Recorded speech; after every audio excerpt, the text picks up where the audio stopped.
Today is tamad day, guys. Today, late na kami nagising. Si Yuan actually not feeling well yan siya. Nagising siya mga 3 o'clock. And tingnan nyo, nag-breakfast na kami. Ito yung totoong morning namin. Tinapay tsaka scrambled egg yung kain namin. Makalat pa yung aming paligid. And medyo na-clear na. Good morning, guys. Nagising kami mga 11:30 na. Ito lang yung kagandahan pag hindi ka pressured sa lahat ng mga bagay. Like, pwede ka magising kahit anong oras na gusto mo. And nandito ako, nakaupo-upo muna dahil kakatapos lang namin kumain. Nag-breakfast in bed kami. O, ganyan yung breakfast in bed namin. And ayun, guys. At saka ang aga pa lang is makulimlim na. Magka 1:45 na at kami ay late talaga nag-breakfast. Hindi ko alam kung ano ang magiging ganap natin for today. Pero mayroon akong sasabihin sa inyo kasi nga, mayroon kaming bibisitahin. Kung naalala nyo, guys, mayroon kaming nakasama sa village, yung pinsan ni Deepak na pareho engineer. So, hindi ko lang nasabi sa inyo, pero nasabi ko doon sa, nung nasa bus kami, nag-attend kami ng kasal, katabi ko siya. Taman itong katabi ko. So, meron siyang nakaramdaman. Gabi actually, hindi ko naintindihan si Ama. May sinasabi siya na may gusto siyang puntahan sa amin. Akala ko kasal. Sabi ko pa nga sa kanya, hindi niya naman kami in-invite. Pero sabi ni Ama, kailangan ng invite. So, after noon, nagtanong ako kay Tipa kung ano yung sinasabi ni Ama. Sabihin, bisitahan namin dahil not feeling well na talaga siya, guys. So, hindi ko pa alam kung ano ang kanyang sitwasyon. Pero, alam ko naman na maayos ang kanilang financially stable dahil pareho silang talagang maganda yung trabaho. Yung bahay nila nakita nyo naman, napuntahan na natin yun. First cousin talaga ni Deepak yun, guys. And nung nasa village kami actually, pag kami lang kasi talagang kinakaka na, sabi ko sa kanya. Sabi ko, parang you look at least better. Parang nag-okay ka na, and anong stage ba yung C mo? So yun na nga sinabi niya sa akin na nasa stage 4 na ako. And sabi niya sa akin, sa tingin mo okay ako? Sa tingin ko okay ka na, sabi ko. Sabi niya hindi, sabi niya akala mo lang yan, sabi niya sa labas lang yan nakaanyuan ko, pero sa loob napaka-weak ko na talaga, sabi niya. Sabi ko, nag-undergo ka pa rin ba talaga ng yun nga, medicine mo? Sabi niya, oral lahat yung kanyang tinitake, guys.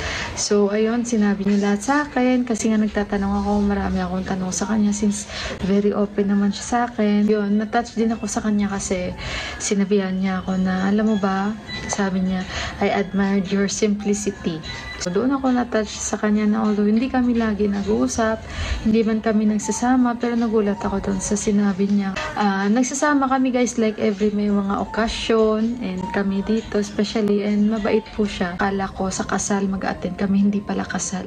So, ayun, guys, tapos na ako dito sa kusina. Mabilis lang naman tayo maglinis ng kusina since hindi naman ganun kadami yung ating huhugasin. Si Deepak tapos na rin maglinis sa itaas.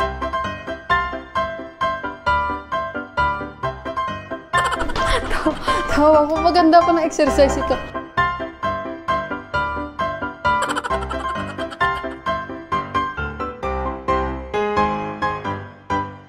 Ay, ang bota. Ay, mahirap na talaga kung medyo may edad-edad na, guys. Guys, nag-i-edit ako. Nag-brown out. Ay, ang bota. Nag-brown out siya, guys. Patayin muna natin. Yan, si Yuhan bumaba dahil sabi niya nagutom siya. Paano niya para initin? Yung tinapay, kasi nga ilagay namin sa aming microwave. Anak! Sandali muna, guys. Tsaka natatawa ako, guys, kasi ang nangyari kanina, hindi pa yan, ang nangyari kanina, guys, nagluluto ako ng adobo. So, excuse me. Electricity is there. Ayan, bumalik na naman. Kita nyo, kakamatay lang. Tapos, ayan na, bumalik na agad. Ang nangyari kanina, guys, nagluluto ako ng adobo. Maya-maya, si Deepak, kakaalis lang talaga kasi nga nandyan si Yubin Bay, sinundo na siya. Guys, ang nangyari, nawala na kami ng gas. Hindi ko naman alam paano mag-connect sa gas dyan. At ayoko naman na i-anuhin ko. Wala na cheese, anak. Last na lang yun. So, ito po yung tinapay. Ito yung snacks niya. Kasi nagutom siya. Oo, yun, anay. The switch there. Yun, anay.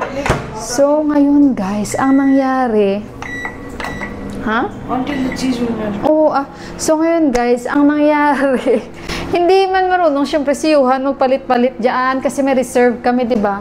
Ngayon, sabi ko, hindi ko natatawagan si Tipak kasi syempre ay hindi naman siya pwedeng bumalik dahil nakaangkas na siya kay Yubinbay. So ang ginawa ko, ang ginamit ko guys, yung oven namin. Yung oven namin ang ginamit ko at ang nangyari sa adobo ko, nagiging inasal na lang siya talaga. Ayan o. Hala, itong mga langgam na ito. Itim yung langgam, sandali. Oh, ito yun, adobo ko guys. Yan, mabuti itim na langgam. Pasok ko na lang to sa sa ref. So, ayan. May niluto akong saba doon sa oven namin. O, ayan, nasunog. Taas lang naman. Nag-init si Yuhan ng tinapay. Cheese bread. Gusto niya pa may nagme-melt pa ng cheese sa itaas. Wala na cheese. Ubos na. So guys, dito ako. Diyan si Yuhan sa likod ko kasi may computer siya dyan. May pinapanood siya. Kagabi actually guys, si Ama sabi niya sa akin, eto yung kwarto namin. Magiging kwarto na ni Yuhan daw. Kaso lang, si Yuhan, ayaw niya talaga guys ba. Pero hindi namin siya pinipilit ng papa niya. Pero lagi ko sinasabi sa kanya, anak, alam mo ba na ito na yung time na mag-ano ka na, magtulog ka na mag-isa mo. Kasi, katulad niyan minsan, may kinakausap ka, ayaw mo ako pumasok sa loob ng kwarto. Minsan kasi dito siya nagtatambay sa kwarto ng tito niya. Iyan, pwede naman niyang gawing kwarto yan. Kasi nga, dalawa naman yung kwarto dito, kwarto ng tito niya na isa, wala man may natutulog. Sinasabihan kami kagabi ni Ama, na Mila, si Yuhan, patulugin mo na mag-isa sa isang kwarto. Kaso lang guys, hindi ko naman siya napipilit. Although yun, lagi ko siyang sinasabihan, kahit gusto ko pa siyang katabi. Pero alam nyo yun guys na ayoko rin naman na hindi ko siya katabi or sinipak din ganon. Pero pag sinasabihan ko siya, yung bang purpose ko na talaga kahit labag sa kalooban ko para sa kanyang privacy din. Kasi alam ko naman na darating yung time talaga na ano na siya ng sarili niya, yung matutulog niya sa sarili niya kasi minsan may nakakausap siya kaibigan niya sa mobile niya. So sasabihan niya ako, mama, huwag ka munang pumasok dito. Yung parang ganun ba. So, ayun. At minsan, sa kwarto siya, magsasara siya ng pintuan. Sabi ko, yung mga ganun ba, sinasabi ko sa kanya. So, kaya ayun. Pero, hindi pa siguro talaga siya ready ba na matulog siya mag-isa. Kaya, pero sabi ko naman sa kanya, nabuksan niya lang yung pintuan, buksan niya lang yung bintana. Kung si Prasan pa nga niloloko niya kasi yun. Sabi niya, paano ka magkakaroon ng sister kung tumatabi ka pa rin kay mama at kay papa mo? Pero joke lang ni Prasan yun at sinasabihan niya kasi si Prasan parang ano talaga, no? Yung alam nyo yun na yan talaga believe ko minsan kay Prasan Bay kasi bukod sa may pinag-aralan talaga siya, yung bang may delikadesa siyang klaseng kaibigan at hindi na kasi siya iba sa amin So pag ayan, minsan pag gusto niyang masabihan si Yuhan, sasabihan niya talaga. Pag si Yuhan naman bad trip sa kanya, sa sobrang ingay, sinasabihan siya ni Yuhan. Yung para magkapatid sila at the same time, guys. Pero wala sa amin yun. So, yun sinasabihan niya si Yuhan na, Yuhan, dapat matulog ka na mag-isa kasi malaki ka na. Buksan mo lang yung pintuan kasi ganun din daw yung ginagawa niya before. At sinasabihan nga kami ni Pasanbay, sabi niya, Baujo, sabi niya sa akin, you're too much giving, yung very protective ba kay Yuhan. Dapat hayaan mo siya dahil big boy na yan, gato ganyan. Gusto niya ba maging independent talaga si Yuhan? Kasi nga ang mga Nepalese na mga bata dito, mga strong talaga sila guys.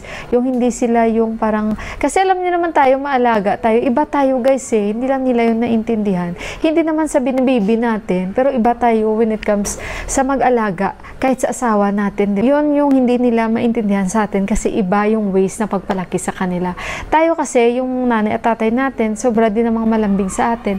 Sila din naman, malambing naman talaga ang mga magulang nila at grabe din magmahal at grabe din mag-spoil sa kanila. So, kaya ayun. Pero iba naman tayo. But anyway guys, yun nga, ang gusto ko nga na mangyari sa ngayon is gusto kong si Yuhan na lang mismo mag-decide sa self niya kung kailan siya gustong matulog mag-isa na talaga. So, like kagabi, ni-remind na naman siya ng lola niya na yun, matulog ka na sa kabilang kabilang kwarto. Gawin mo na yung kwarto. Di kaya kasi, tapos sinanap niya si Johan. Saan si Johan? Sabi ko, nandun sa kwarto namin. Sabi niya, di kaya doon na lang siya sa kwarto. Diyan na lang siya. Tapos dito kami daw lilipat sa kwarto ng kuya. So, wala lang, titinginan lang kami. Kasi alam ko yung magiging reaksyon ng batang ito. Pero kasi guys, malaki na talaga siya. At teenager na talaga siya guys. Kaya yun. Pero si Deepak, tahimik lang din. At minsan, pag dalawa sila, joke-joke siya ng papa niya. Pero, ayun, nakatingin siya sa akin, naintindihan niya siguro yung mga sinasabi ko ba. Kaya yun, ayaw niya yan na pipilitin siya namin na matulog ka na mag-isa, ganito, ganyan, ganyan. Pero alam ko naman na darating at malapit na yung time na matutulog na siya talaga sa sarili niya na kwarto. I hope na yun. Kasi nung isang gabi sinabihan ko rin siya, anak, matulog ka na sa isa. Kita mo minsan, pag magkatabi tayo, gusto niya may sariling space talaga siya sa bed. King size naman itong bed. Ay, hindi pala ito king size. Ano ito king size itong bed namin. So, kaya yun, pag natulog kami tatlo, gusto niya, may space siya na ganun. Kaya sabi ko, matulog ka na talaga dun sa kwarto. O di kaya pinapapili siya, may low bed naman at sa isang bed. Anak, baka ma-CPR ako, I'm vlogging. Copyright the music. So, ayun guys, i-end ko na yung vlog ko. Yan lang yung aking video for today. At saka maraming salamat po muli sa inyong lahat, sa mga comments nyo. And sa mga hindi pa po na-subscribe, i-click nyo lang yung guys, yung bell dyan para ma-update kayo guys sa may bago akong upload. So, iba sa inyo, nanonood kayo pero hindi kayo nakasubscribe. Oy, nakikita ko yan. So, kaya ayun guys, and don't forget to give like and mag-comments na kayo lagi. So, I love you all and God bless us all. Bye guys!